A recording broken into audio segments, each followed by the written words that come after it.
ഉടനെ തന്നെ ഏതെങ്കിലും ഓൺലൈൻ ചാനൽ ഇവരുടെ ഇന്റർവ്യൂവും കാണാം. ഫിൻലൻഡിൽ നിന്ന് നാട്ടിലേക്ക് വന്ന വീഡിയോ ഇട്ടപ്പോഴാണ് നമ്മൾ ഈ കമന്റ് കണ്ടത്. നാട്ടിലും പലരും നമ്മളോട് ഈ ചോദ്യം ചോദിച്ചു.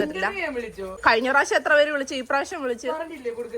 നമ്മളങ്ങനെ ഇന്റർവ്യൂ കൊടുക്കാനും മാത്രം വലിയ സെലിബ്രിറ്റീസ് ഒന്നും അല്ലല്ലോ. നമ്മളിപ്പോ ഒരു ചാനലിലൊക്കെ ചെന്നിരുന്ന എന്തെങ്കിലുമൊക്കെ അവർ നമ്മളോട് ചോദിക്കും, അതൊക്കെ ഇതാരാ, ഇതൊക്കെ എവിടെ നിന്ന് വരുന്നു, അങ്ങനെയൊക്കെയുള്ള ചീത്തവിളികളൊക്കെ നമ്മൾ കേൾക്കേണ്ടി വരും. അതെ, അപ്പൊ നമ്മുടെ വിശേഷങ്ങൾ നമ്മുടെ ചാനലിൽ കൂടെ നമ്മൾ പറയും. അത്രയ്ക്ക് വലിയ കാര്യങ്ങളൊന്നും നമ്മൾ ചെയ്തിട്ടുമില്ല. ഇപ്പൊ നമ്മൾ ഇഗ്ലു ഉണ്ടാക്കി, ക്യാമറമാനൊക്കെ സ്വന്തമായിട്ട് ഉണ്ടാക്കി, അതൊക്കെ ന്യൂസിൽ ചെറുതായിട്ട് വന്നിട്ടുണ്ടെങ്കിലും എല്ലാവരും അതൊന്നും കാണണമെന്നും അറിയണമെന്നില്ല. അതൊക്കെ നമ്മുടെ ഫണ്ടിനും ആവശ്യത്തിനും വേണ്ടി ചെയ്തതാണ്. ഓൺലൈൻ ചാനലിൽ ഇന്റർവ്യൂ ക്വസ്റ്റ്യൻസ് ഒക്കെ ഭയങ്കര മോശമാണ്. എന്നെ സംബന്ധിച്ചിടത്തോളം ഇതിനുവേണ്ടി റെഡിയായി നിൽക്കുന്ന ഗ്രൂപ്പിനെ അവർക്ക് അറിയുള്ളൂ. ഭയങ്കര പേഴ്സണൽ ആയി പോകും. നമുക്ക് അത്രയും പേഴ്സണൽ കാര്യങ്ങളൊന്നും ആവശ്യമില്ല. അപ്പോൾ ഇന്റർവ്യൂ ഒക്കെ കൊടുക്കാനായിരുന്നു നമുക്ക് കഴിഞ്ഞ വർഷമേ കൊടുക്കായിരുന്നു. പക്ഷെ നമുക്ക് അങ്ങനെയുള്ള കാര്യങ്ങളിലൊന്നും യാതൊരു ഇൻട്രസ്റ്റും ഇല്ല. ഇപ്പോൾ ഇന്റർവ്യൂ ഒന്നും കൊടുത്തില്ലെങ്കിലും നമ്മളെ ഒരുപാട് പേര് തിരിച്ചറിയുകയും നമ്മുടെ അടുത്ത് സംസാരിക്കുകയും ഫോട്ടോ എടുക്കുകയൊക്കെ ചെയ്യുമ്പോൾ ഒരു സന്തോഷം ഉണ്ടല്ലോ, അത് മതി ഞങ്ങൾക്ക്.